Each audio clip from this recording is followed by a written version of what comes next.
Welcome. Hare Krishna. Good to see you all. Thank you all for coming. So welcome to Hare Krishna Valley.com.au. We are a spiritual retreat center and we promote natural living and higher thinking. And we're trying to teach the world a positive alternative of how to live in this world without chaos and without problems in the world. Because you see the world at the moment is problematic. Is that a fair statement? Yeah. I think most of you agree. Yeah. The world's a little bit problematic, and unfortunately it gets more problematic in the next 10 years. Do you know that old song, You Ain't Seen Nothing Yet? You know the song I'm talking about? Yeah. Unfortunately that's true, because if you think it's a little problematic now, just wait 10 years and see the problems are going to escalate in the world. Because they're creating a network of problems, and it's like a domino effect. When one thing takes place, then it leads to another, and it's just going to be more and more problems. So that's all the good news for you here today. You've come here for peace and happiness. So there is an alternative. I was explaining this to someone just before we came in here, that we don't need to have these problems in the world. What is required is common sense.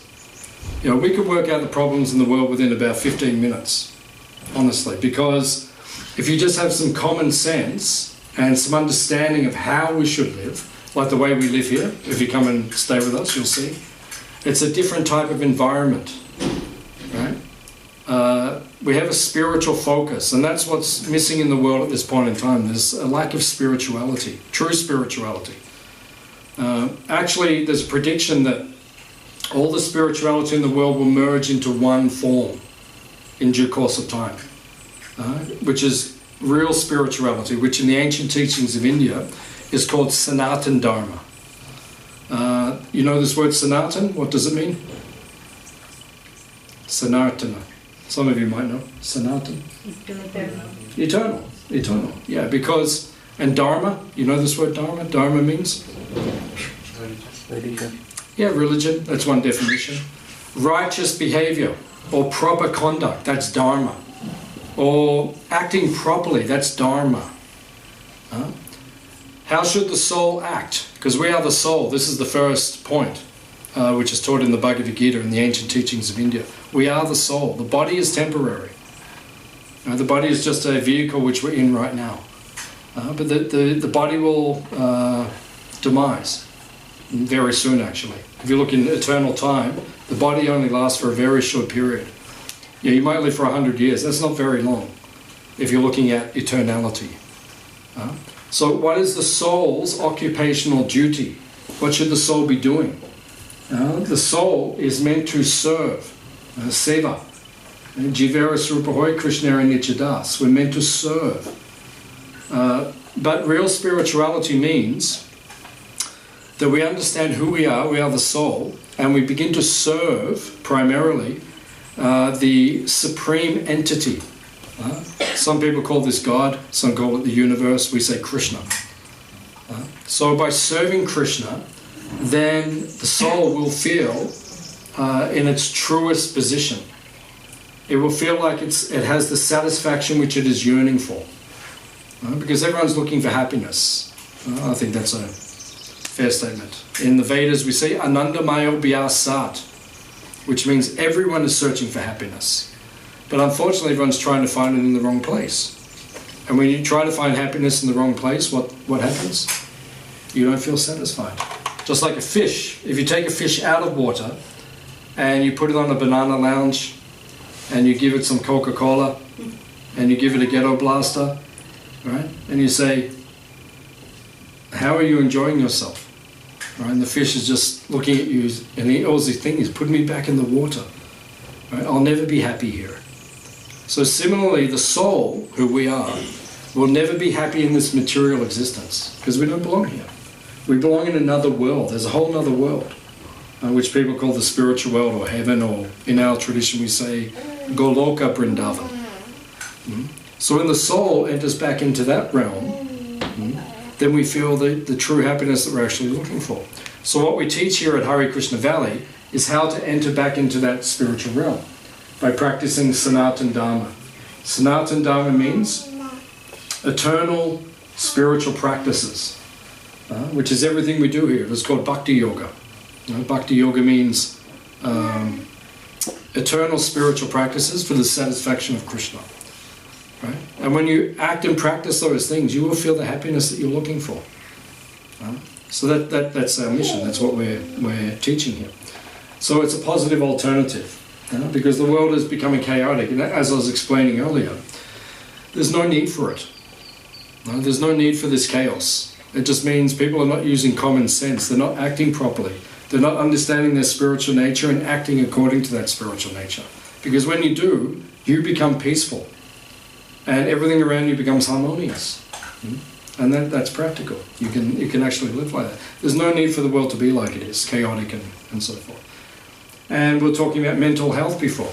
Mental health is, since 2020, since COVID began, mental health escalated. In 2020, 33%. Right? And since then it's going up and up and up and up continuously. And as I was explaining before, there's no need for anyone to have mental health problems. Right? You only have mental health problems when you're disconnected from your source. When you're not acting the way that you should be according to your true spiritual nature. Right? Then you have mental health problems. So it's unfortunate that the world is like this. But what we're trying to teach is a positive alternative. There is an alternative. You don't have to live like that. I became a monk when I was 19. The reason I became a monk when I was 19 is because I saw that modern society was not offering real peace and harmony. What was the point of me just following along like everyone else? I was an acting student. I was studying acting in Melbourne. But I saw that the people I was doing modelling to make some money, but I saw the people I was associating with, they weren't happy. So I thought, what's the point of this? Why should I just keep following this path and just live in a materialistic way of life? And then at the end of my life, I just look back and think, well, I didn't really solve the problems of life. What are the actual problems of life? Why are we here? What is this for? Where are we meant to be? These are the questions that we need to answer. So when I met the monks when I was 19, and then I thought, no, actually they have the answers. I should also follow like this. And then I took up that path. My actual intention was to do it for 2 years. And then 35 years later, I'm still doing it. Because I feel whole and satisfied. So when you feel like that, then you continue on your spiritual path. So what we teach here is how to become spiritually satisfied, spiritually happy, so that we can actually get real answers to the problems of life which people are facing. Now, I just got back from India 10 days ago.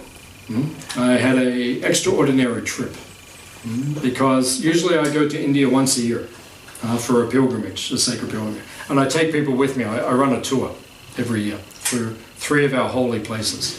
This is in November, most years I go. However, this was an extraordinary trip because my wife's guru passed away 1 year ago. And it was the 1-year anniversary of his disappearance. So we gathered around the world, 300 or 400 of his disciples and followers. They came from around the world. And we had a festival and we inaugurated his tomb, which we call a samadhi. Samadhi means like a sacred tomb. So we inaugurated that, and then we stayed there for nearly 2 weeks in India.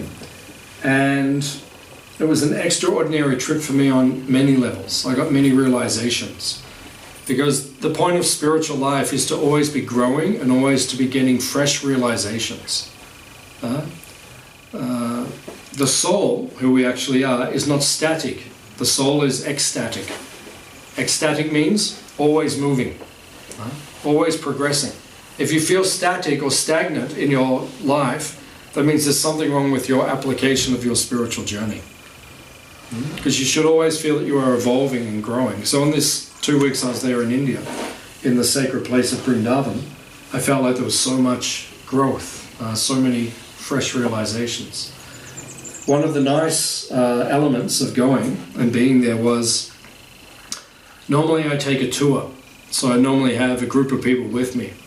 And on this particular occasion, for the 2 weeks, I didn't have anyone to look after, which was nice and felt different. To be in a holy place and just have a relaxed experience, in the sense that I didn't have to continuously think, where are the people that I need to assemble, take out, and show them the relevant holy places. And I could just follow along the program of the other spiritual teachers who were there. So it was very eye-opening for me. And one thing that I realized from some of our gurus who I was spending time with is the essence of spiritual life is Nam Sankirtan. What is Nam Sankirtan? Anyone knows this? Nam Sankirtan. Sankirtan means congregational chanting of the holy names of Krishna, which is what we did just a few minutes ago. Hands up if you felt that was like an uplifting experience. Yeah, quite a few of you. You felt like it was an uplifting experience. This is the essence of the Hare Krishna movement, right? Is this process of dancing and chanting together. And actually, it is predicted the whole world will one day do it, right? All the other spiritual groups will merge into that process, because the process is so powerful that when you practice it, right, it automatically evaporates or alleviates all of your anxieties. They disappear, right? It's not possible to be anxious or to be depressed or so forth while you're engaged in Sankirtan, in that congregational chanting. This is something you can do in your own home. If you're feeling a little depressed, do you ever feel a little depressed sometimes, a little bit down? Sometimes you might feel like that. So all you have to do is just put your hands in the air, right? Dance around your kitchen table and just say Hare Krishna, Krishna Krishna, Hare Hare. Hare Rama, Rama Rama, Hare. If it doesn't work, if you don't immediately feel spiritually uplifted, we'll give your money back. We have a money back guarantee on this process. It works. It actually works. I've been doing it for many years. And when I was there in India, we really got into it. There was hundreds of us. And we came together and we chanted together. On one day at the boat festival in Vrindavan, I was chanting with 1,000 devotees. Or simultaneously, we were all chanting together. And the power and the potency of that chanting, you see it immediately evaporates all of your anxiety or distress. So this is the potency. So this is one of the things that we're teaching here at this Krishna's Otway retreat at Hare Krishna Valley. So another thing I learned in the holy place when I went there is that you have to look after your machine, your yantra, or your material body. Because as soon as I got to India, it was a very interesting trip, because I arrived there. The day I arrived there, I got sciatica. My lower back just locked up. And I was laying on the bed for 24 hours. I couldn't even get off the bed. So this was another thing that I realized. You have to look after your machine. Because the month before I left, I wasn't doing my core exercises as much as I should have been. I neglected it because I was busy and there was a lot going on. We had a colour festival and a boat festival and so many festivals and another festival, and my whole life's a festival, which is great. But I was neglecting my body. Not grossly, but enough. And then as soon as I got there, my lower back just locked up. So one of the realizations I got is that, because I'm 54 now, I'm not young anymore, that if you don't look after the machine, right, then you'll have problems. And you can't practice spiritual life if your machine's not in good working order, because that's all the body is. It's just like your car. You have to service your car on time. Now, hands up if you service your car on time. Hands up if you don't. Yeah, so we like it when people are honest. So some people don't. But then what happens if you don't service the car on time? It's going to have problems. It's going to have problems. The same with your body. It's going to have problems. So while you're in this world, you can only get out of this world when you realize you're in this world. In other words, you have to learn to live properly here so that you can go to the other world.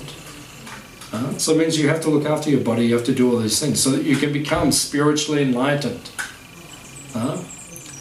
That is the goal of life, to become spiritually enlightened. If you don't become spiritually enlightened, the ancient teachings of India say, Shrama eva hi kevalam, your life was a useless waste of time.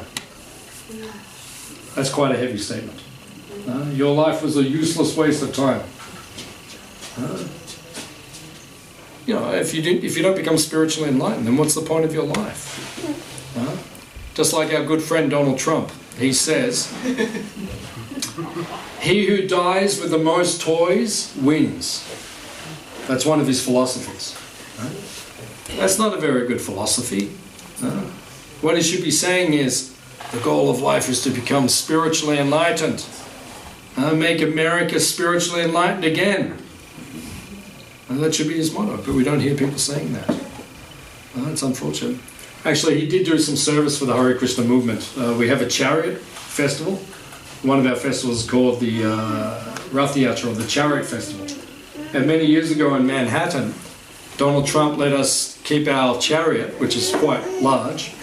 He let us keep it on one of his pieces of real estate in Manhattan, one of his blocks of land, and he didn't charge us anything. So he did some spiritual service, which is to his benefit. But in general, right, he's not the most enlightened person on the planet. So what's the point of his life? Shrama eva hi kevalam. When you're dead, you can't take anything with you. Sometimes people have this notion that we can take things with us, just like in China. They dug up the clay army. Have you seen the archaeological pictures? What are they called? Terracotta warriors. Terracotta warriors. Why are all those terracotta warriors there?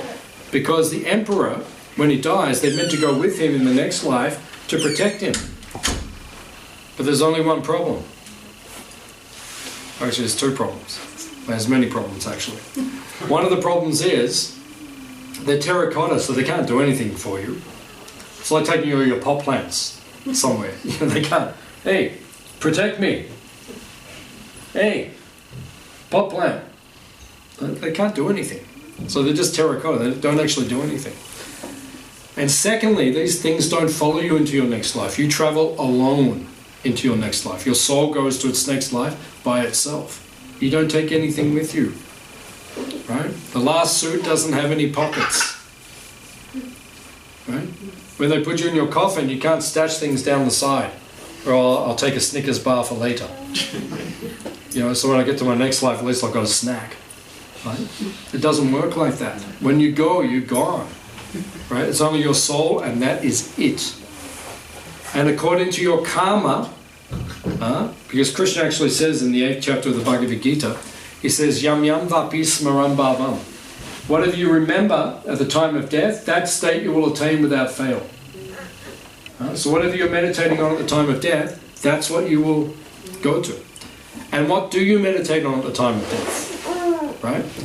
When you're about to die, your life flashes before your eyes. You know this experience? You may have had it. If you've had a near-death experience, your life, it's like everything goes into slow motion, and everything, you see your whole life flash before your eyes. So when you die, you see everything that happened in your life, and your mind takes refuge of the thing that gives you shelter, the thing that makes you feel the most comfort. So for many people, that's our spouse or our children or our dog called Louie, or our jacuzzi or our helicopter or your skyscraper built, whatever it is, right? Whatever we're attached to, that's what we will meditate upon. And then according to your karma, if you've been a good person, then you will receive good karma. That desire will take you to your next life, and you'll receive the fruits of those activities. However, if you've been a bad person, which some people are not good, then in your next life, you'll be born according to your desire, and all those negative karmas will follow you. And that explains why the world is like it is. Why are some people born in a good situation, some people born in a bad situation? Why are some people rich, some are poor? Some are beautiful, some are ugly. Some are intelligent, some are not. Why is all that? That's our karma from the previous life. So whatever you're meditating on, that's what you will attain in your next life. This is free entertainment. This is on the house. This comes along with the class today. So whatever you're meditating on, that will take you to your next life. However, in the Hare Krishna movement, we're teaching people not to be born again in this world. We don't want to be born again. Right? We want to transcend this material world. Because this material world is a place of suffering. Dukkalayam ashashvatam, Krishna says in Bhagavad Gita. Dukkalayam means dukkalaya. Dukkalaya means it's a place of misery. There's a lot of misery in this world. So when you're born again, you have to face so much misery once again. And ashashvatam means temporary. Everything in this world is temporary. So you're born again in this world, you'll live another life which is temporary, and then you'll go into another life which is temporary, and then that's the nature of this world. So in the Hare Krishna movement, we teach people to transcend birth and death, right? To go back into the spiritual dimension which our soul belongs in. And then you don't have to worry about being born again and again in this material world. So these are some of the things that I learned while I was in India. That you have to look after your body, because your body is to facilitate your enlightenment. So we're meant to develop these things. Another thing I learned or realized is you have to spend time with people who are close to you, quality time.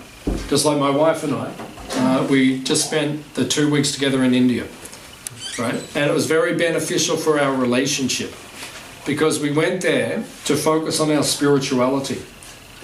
And when you spend quality time together in a spiritually focused way, it deepens the relationship, right? And makes it more meaningful. And then everything becomes more pleasant in this world also. So these are the different things that I was realizing while I was traveling, even though I went to a spiritual place. But then so many other realizations came as well. So we're meant to have a spiritual purpose for our existence in this material world. Otherwise, your life just becomes a waste of time. What are we actually achieving? You have to ask yourself, what are we actually achieving in this world? Right? Are you just becoming rich? Some people say, well, I was a good person. That's nice.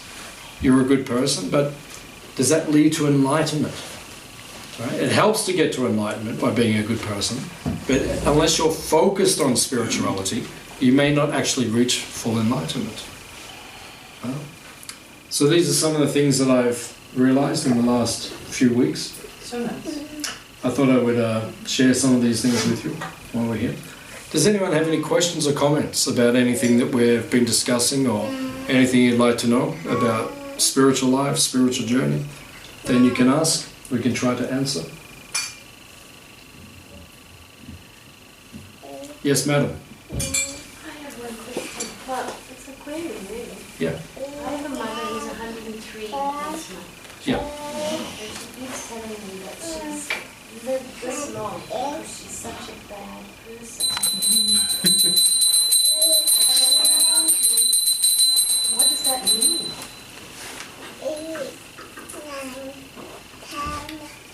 What does that mean? She's not a bad person. So why does she keep saying that I'm a bad person? She's been through all sorts of different walks, the Krishna movement, the original Christianity, etc., and yet she thinks that she's such a bad person. She keeps saying, you're not a bad person. Well, she says, I want to die, I want to go. And I said, well, you can't. You have to wait. So, what should I say to her in this kind of a spiritual enlightenment? What do you say to someone?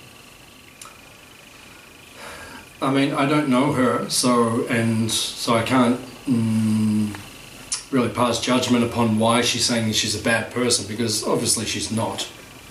Well, she's a really bad person. That's a. a different thing, so she's not. As for why she's saying that, I can't say, because I don't know her. I don't know the circumstances and everything. As for what I would say to her, if she's 103, yeah, what I would say, I'd say chant Hare Krishna. That's what I would honestly say.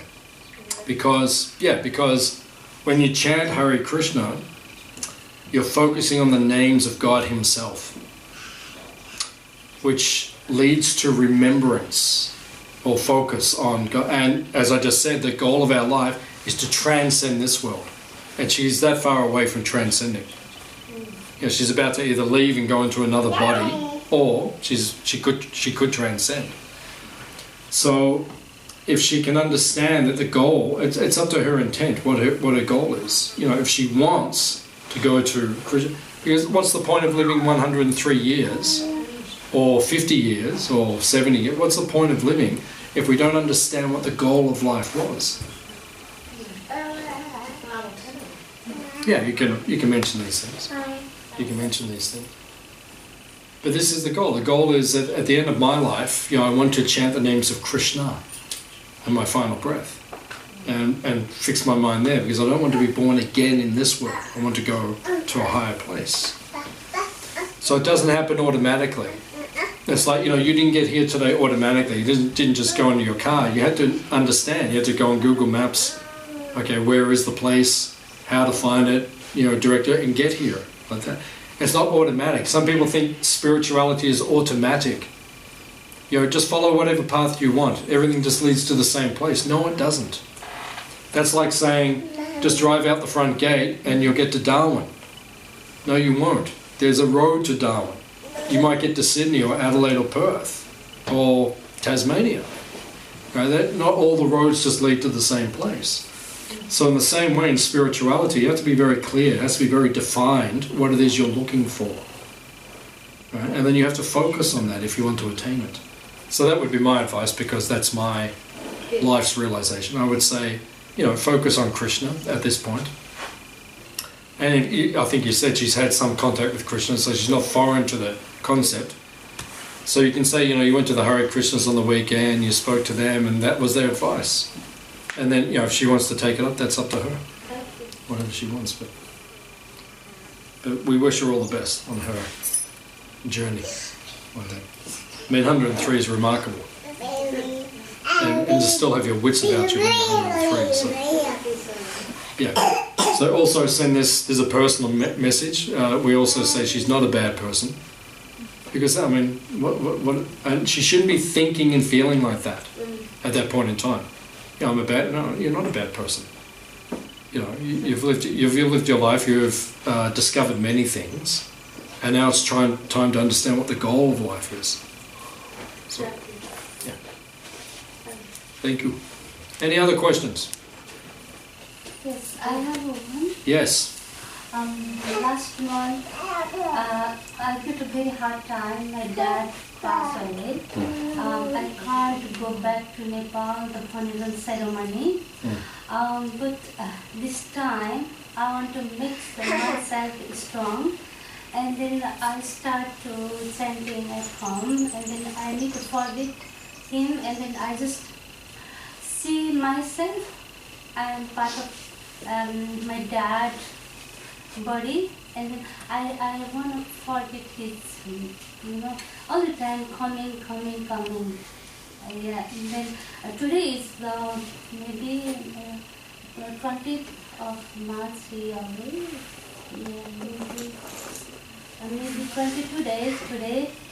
Yeah, I just make myself strong and keep chanting nowadays. And can you give me little bit idea to focus more devotees? A little bit idea to what? Can you give me some ideas how to focus more devotees? How to focus?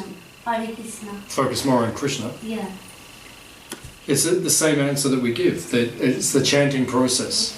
It's when we chant, like we were doing before, and also we chant on beads in a meditative way on a daily basis, which we call japa.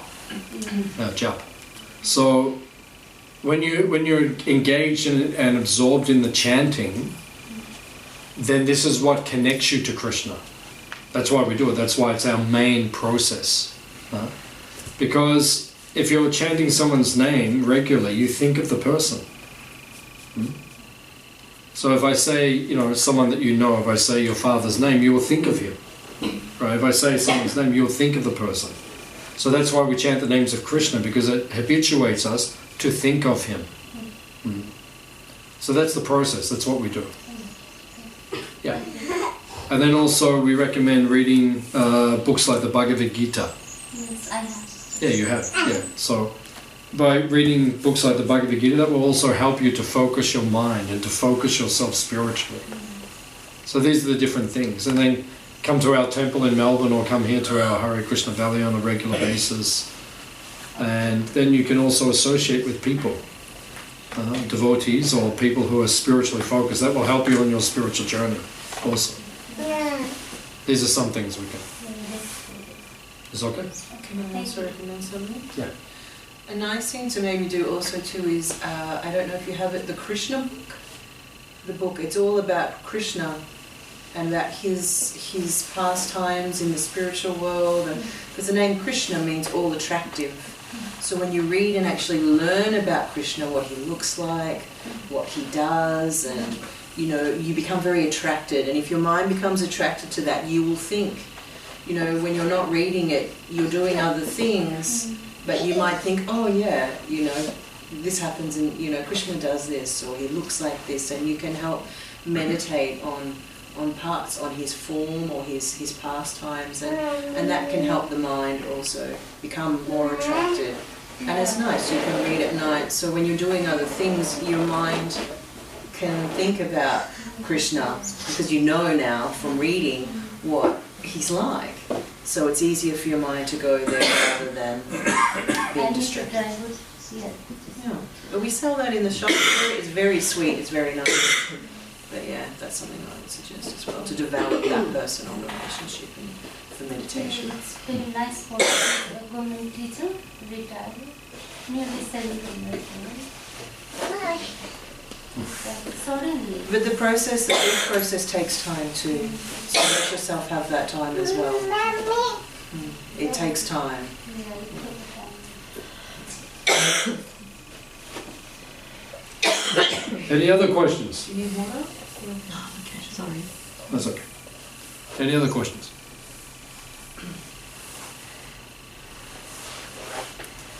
Yeah. How come is it 108 beats on the map? How come it's that number? Yeah. It's not on this mala, not on these beads. These beads, we just put enough beads so it fits around your neck. You know, in this case 3 times. So I actually don't know how many. Tonight I'll go and count. I'll send you a WhatsApp message. 348 beads on there. But on the japa mala, does anyone have their mala?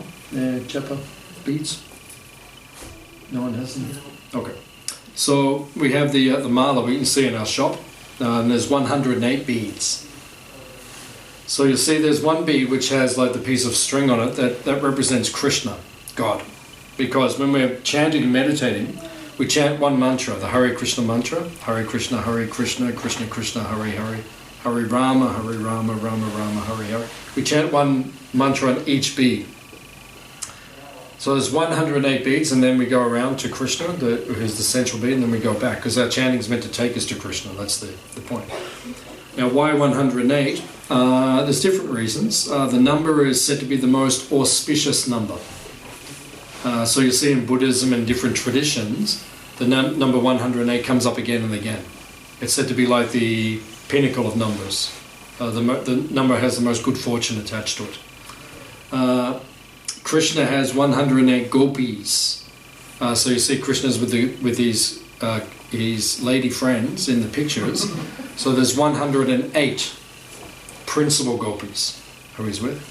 There's also 108 Upanishads. Upanishads means the sacred texts from India. So there's so many different meanings to the number 108. So yeah, we chant 108 times. We chant 108 mantras, and then we call that one round, and then we chant 16 times a round a day, which ends up being about 25,000 names of God that you're chanting in a day. Like that. So that's our daily practice. Yeah, so the number 108 is considered to be very auspicious. Brings good fortune. So. And I'll let you know tonight, like how much. So, thanks. Any other questions? I do have a question. Yes, madam. You try to elaborate. So I've been seeking like this kind of spiritual life for a year now, because I was raised as an atheist.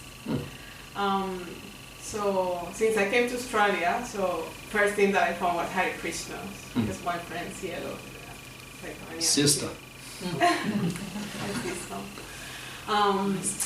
But still it's like something that I don't want to miss out of the world. So it's a constant dilemma inside me. Like, do I want this spiritual world, but also I enjoy the rest of the world, and I don't know, music and pleasures of the world, whatever it is. So is there a way to live in the border? Should I just go straight and be spiritual? That's like, I enjoy this.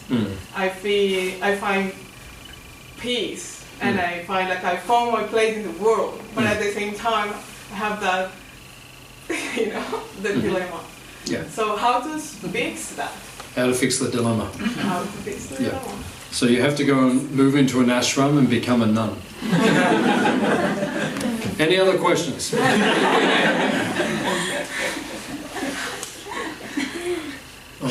Okay, so I'll give you the actual answer. So it's the same for everyone in this world. Your good friend Cielo, who now we call her Chaitanya Lila, that's her spiritual name. So she actually met the Hare Krishna people at this farm in 2012.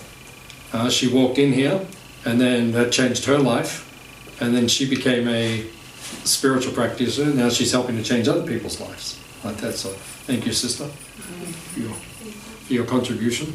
So I mean, that's incredible that you were an atheist in Colombia, and then you came to Australia, and Australia is the most spiritually enlightened place in the world. So now you became also spiritually enlightened. This is what happens with our 26 million people population here. They're all spiritually enlightened. No, it just means that we can meet it anywhere.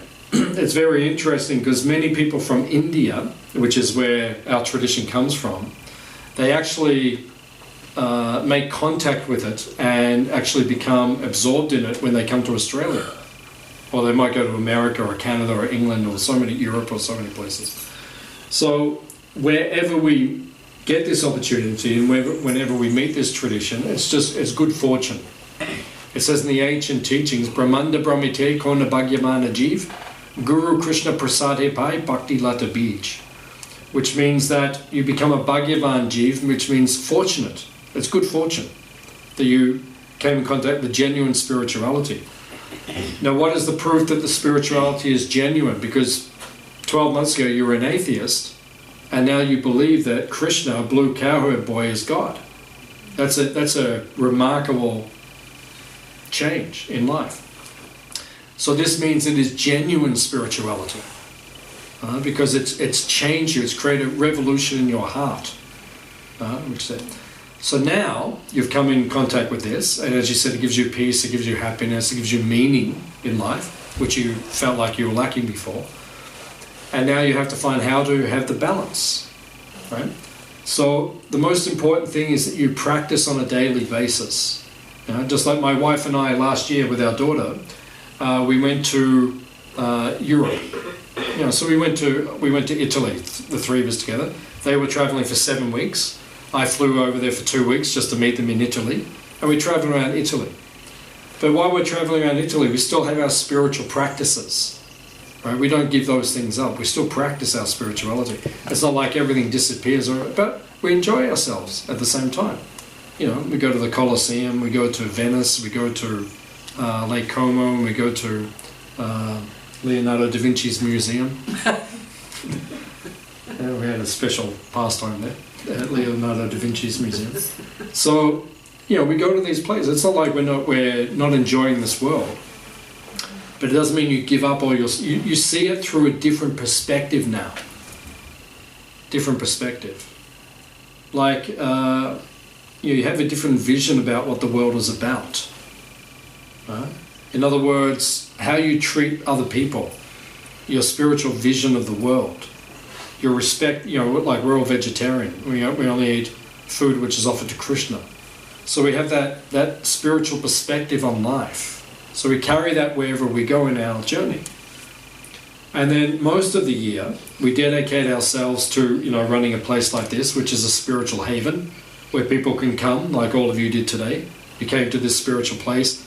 You're becoming more enlightened because you're listening to a spiritual discourse now. Whether you agree with it or not, that's up to you. But you're definitely going to walk away with something today that benefited you. So we spend most of our time doing this, but it's not like we don't enjoy the world. We enjoy the world. Like if it's nice weather, we go to the beach, we do all these things. It's all there. So you don't have to live like a life which is one or the other. You don't have to become a nun and move into the ashram and, you know, and we call you sister. Like our good friend Cielo and like that. Does that answer what you're... Yes. It's okay? Your mind is peaceful now? Yeah. Yeah, it means because it's the same for all of us. In the beginning, it is like that. It is a little confusing. Oh, how do I do it all? You know, I'm supposed to give up materialism, but I'm still attracted to certain things in this world. You just have to have a balance. But the main thing is that you see your Krishna consciousness or your spiritual life is always growing. And over time, you may have to give up certain things, but it has to come naturally. Like sometimes you'll just feel like, you know, why do I keep doing this thing? I keep doing it, but it doesn't really give me happiness anymore, so then you give it away. It's like, you know, sometimes you have to go into your wardrobe and you have to look, there's old clothes there. You know, you have to get rid of them, you know, because there's no space in the wardrobe anymore. Sometimes you have to get rid of things. So in your life, sometimes you have to do that as well. Okay, this thing's not helping my spirituality, but you have to do it naturally. Because if you give something up artificially, you'll keep thinking about it. Right? And then that's called Markat Vairagya. It's called monkey renunciation. Right? The monkeys look very renounced. They're naked, they don't wear clothes, they jump around in the trees, they eat fruits, so they look like they're sages. But all they think about is having sex with the other monkeys. Right? We were just in Vrindavan, which is the land of the monkeys. Yeah, they're all there. And they're crazy guys. Like you can see, they have sex on the street. Well, here is sex on the street.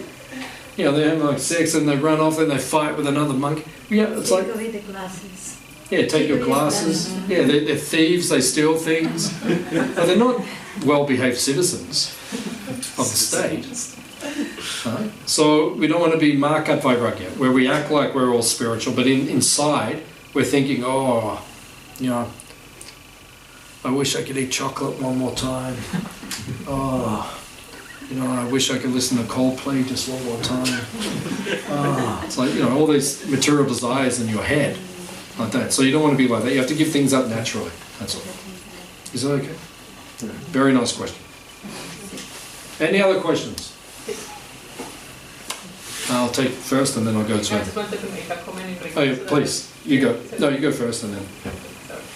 No, just it's something that kind of helps as well. It's like, as Julia was saying, when we read in the book, in Krishna book, or when we come in contact with other part of the scriptures, when it describes Krishna's form and how can we see Krishna in everything, like it also helps just to see this world is his creation. And like many times we hear like, of course it's going to attract us, and of course we're going to be weak about it and fall because it's his smile, you know, and that was the best part of someone.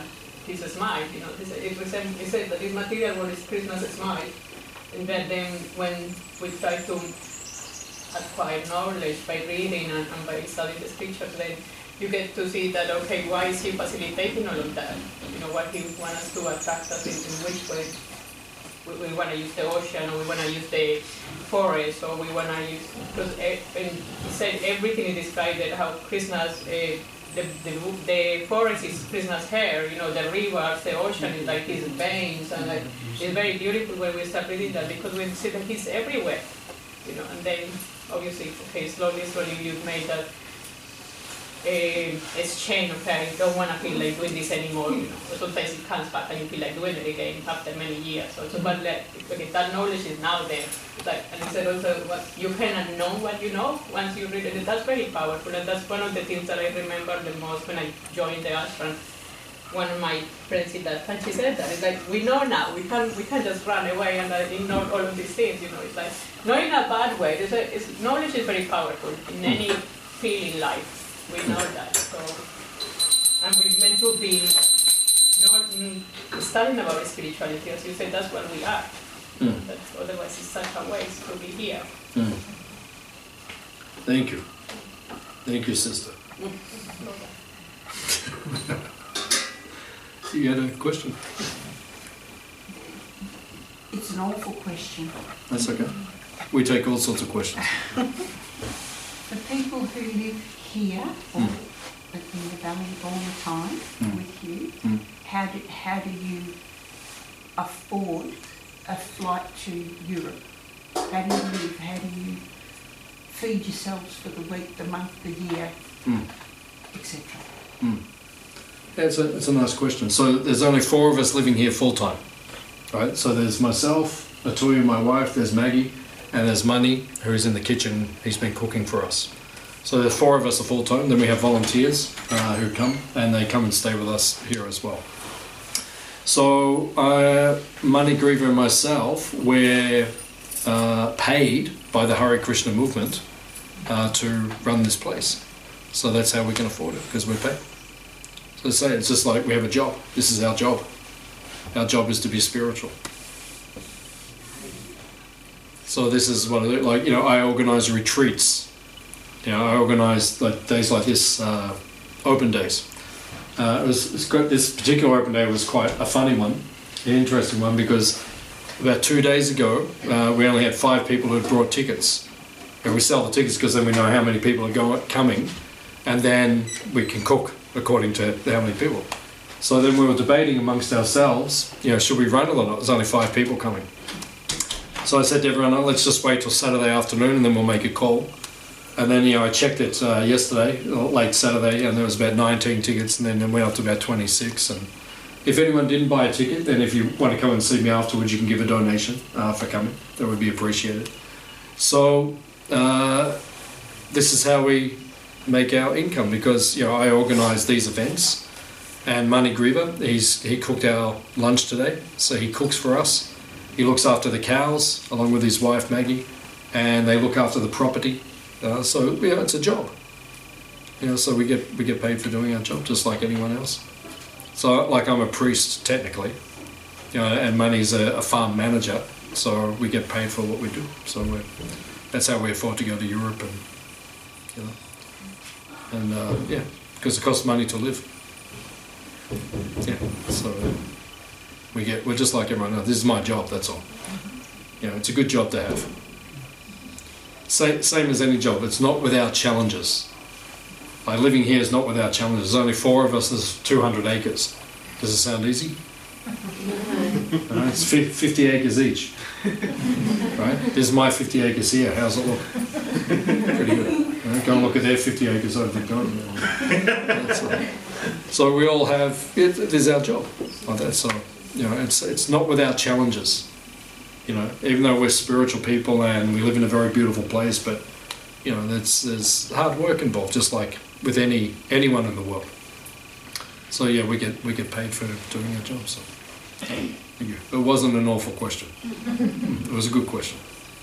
Thank you. Yes, sister. Yeah, no, I just kind of feel it's good when people come and also like ask things like that. They're to be like, how is it behind the scene? You know, how does the whole organization work? And this is like a company anyway. You know, like we have temples in every main city in the world. Melbourne, we have 3 restaurants that helps also getting the financial part. You know, I was full-timer in the ashram for many years, and it's, yeah, we don't have like big expenses or anything, but the temple supports us during that time that they paid. And I'm from overseas, so obviously every 2 years or so they were sending us to go and see our families, and everything else was provided, the food, the transportation, go to the doctor, the basic things, you know, in that time. I'm not in the ashram anymore, I went back and I work now again, but I try to keep my practice as well. But it's just that, like how the society is organized in different levels, and not everybody has to move into an ashram to be practicing Bhakti Yoga. So that's also another thing, like, because everybody, you know, you're telling my friends that move to the ashram, it's like, I'm not going to quit my job, you know. So you don't have to do that. It's like we can all integrate those practices in our life. Like a big thing is becoming vegetarians to start with, or, you know, then you decide to get up half an hour earlier every day because you want to do a bit of the stretchings, to do, you know, yoga to help you with your body, and chant a few rounds if you can before you go to work. So all of those things, we all can do it without moving to an ashram, because unfortunately the ashram can't hold 200 people right now either. So it's just those options that are there. Yeah, so you just, and the thing is, you know, like in this world you have a boss. So, you know, I have a boss, like at the Melbourne temple, he's the boss, he's the president of the temple, and he's the one who, you know, facilitates my wage and everything like that. Then above him, there's Prabhupada, who's the founder of the Hare Krishna movement, who's passed away now, but like he's the boss of everyone in our movement, because he set the whole thing up and he gave us the structure. But then above him is Krishna, that's God himself. So, you know, we just do our service to Krishna, to God, and he provides everything we need materially. You know, whatever we need. So if you dedicate your life to Krishna, he will look after you. So, you know, we never feel like there's a lacking. Like everything is provided for us. I think I asked the question because if people are considering taking this form of spirituality on, you have to question what you leave behind and how do you do it. How do you? Yeah, well, for most people, like we had a retreat this weekend in Kyneton with one of our gurus. So I actually drove from there this morning, 2 hours to come back for the open day. And, you know, there's 400 Hare Krishnas there. And 98% of them are just living in mainstream society. You know, they run, you know, one of my best friends there, he works for Telstra. Another one works for NAB. You know, they're all like in administrative positions. So it's not so much, as you said, giving up. To become a Hare Krishna, you know, we have this notion you have to give up. It's not, you don't have to give up. We change certain things in our life. Like you have to give up eating meat if you're doing that. There's certain principles and practices you have to give up. You don't have to give up your life or what you do in the world, right? But you just have to add the spiritual elements, that's all. And I don't think that's coming out now, and I didn't get the feeling of that earlier. Earlier today or earlier? Today. Oh, okay. Okay. From what you were saying and people... Okay. Yeah. Okay. Yeah, so most of us are just normal people. Most of us are just like, you know, most of the Hare Krishna are just in the world. There's different Hare Krishnas in the world. They're just, you know, living in the world like everyone else. But they have their spiritual practices. And then there's people like me. I'm like if you go to a church, there's the priest. But most of the people in there, they're just congregation. They just come on a weekly basis. So I'm like that. I'm like the priest. I do it full time. But most people just come around, you know, during the week or whatever like that. So, good question. Any other questions? One more question. Yes, madam. About your farm, about your Brahmin, do you milk the Brahmin? Do you have the cows? The cows. Are the cows milk? Yeah. Do you make cheese? Paneer, Indian cheese. Yeah. Do you sell it? No. Nice try. That's true. If you're lucky, you will try it in the lunch now. But one reason we don't sell the milk or the paneer or the yogurt that we make is because it's illegal. Because the government say all the milk has to be pasteurized and homogenized and everything. So ours is not that, it's raw milk. So for us to sell it, we'd have to go through a whole process. So that's one reason why we don't sell it. What's that? It's like extra income. Yeah, I mean, the other reason we don't sell it is because we don't produce a lot of milk, and we either use it here or we use it for our temple in Melbourne. So, you know, if we do have friends in the Hare Krishna movement who, in Gippsland on the other side of Melbourne, they run a dairy called Mother Cow Dairy, and I think they have maybe 600 cows, I can't remember, but they actually sell commercial milk from protected cows. So it is available, you can get it. Can you get it in Geelong? You can get it in Geelong. You can? There's an Indian store there. Okay. I think Mirabel Street. I could be Mirabel wrong, Street? But yeah, it's an Indian supply store. Okay. And they sell it there. They sell it there? Yeah. Okay. If you just Google Mother Cow, it'll Yep. tell you all of the places. There's several places around Melbourne. Yep. Yeah, so Mother Cow Dairy, if you just do a Google search, you can get the milk. Interesting. Yeah, that's right. Yeah, well, it's the main principle is the milk is ahimsa. Yeah, which is non-violent, means we're not killing the animals, because that's what the commercial dairy industry does. You know, once they're not producing milk, they just slaughter them. Yeah, which is not humane. Yeah, like there was a prime minister a number of years ago called after Bob Hawke, who was Paul Keating. So he ran a pig farm.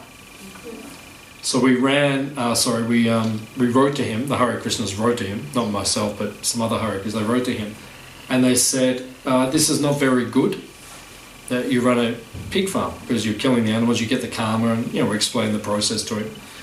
So we got a letter back, probably wasn't from him, it was probably from his, you know, office, and it said, oh, you don't have to worry because the animals are slaughtered humanely. But there's no such thing as humane slaughter. Like if I kill someone in the room now, right? I'm not going to talk.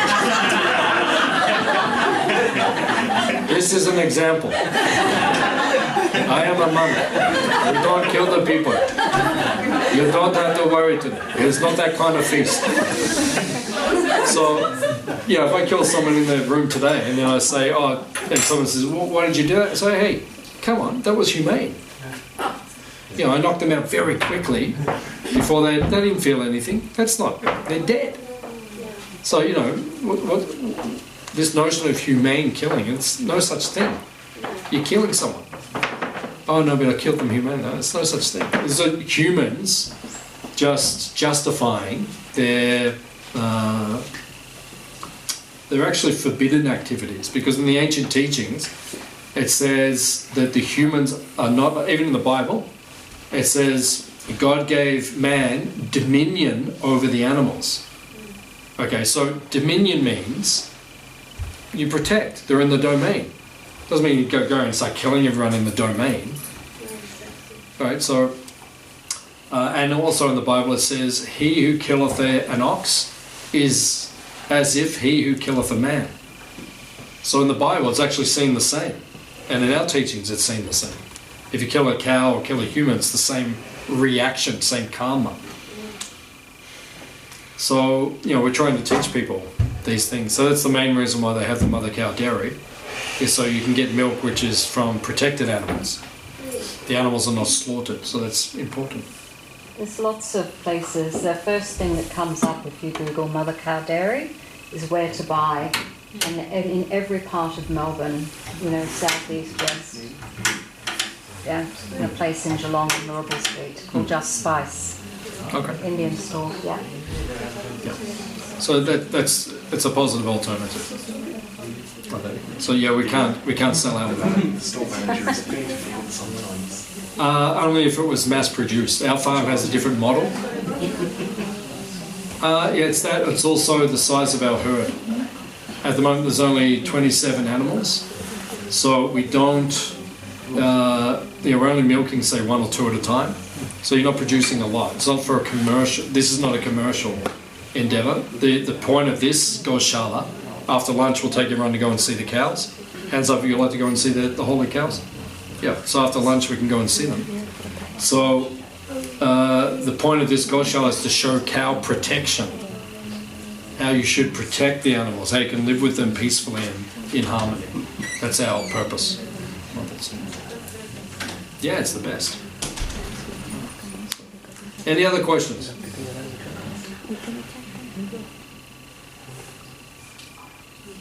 When's lunch? I'm joking. One track mind. That's it. So all she thinks about the Hare Krishna food, the Hare Krishna food. That's it. I hear a car come in the middle of the night. Don't think I don't notice these things, Sean. Any other questions? Maybe all can you talk about the kids maybe? How they devotee the Krishna? The kids? Yeah. Little bit few kids here. How to help the kids become devotees of Krishna? Yeah. The best way to help the kids become devotees of Krishna is to make the experience fun. In other words, don't force them. Don't say you have to come to the temple or you have to do this or you have to. No, make it fun so they want to. Like in Melbourne, we have a very nice temple and we have many kids groups in the temple where the kids learn about Krishna and different things. And what we find is because we make it fun, the kids actually bring the parents to the temple. They say, when are we going to the temple? Like that. So then they're actually bringing, it works the opposite way. So the most important things with the kids is you don't force them. You know, just it has to be their choice. Like it's our choice. You know, if we want to follow Krishna's teachings, then that's our choice. Same for the kids. You just give them the opportunity, you give them the exposure, but don't force them, that's all. Any other questions?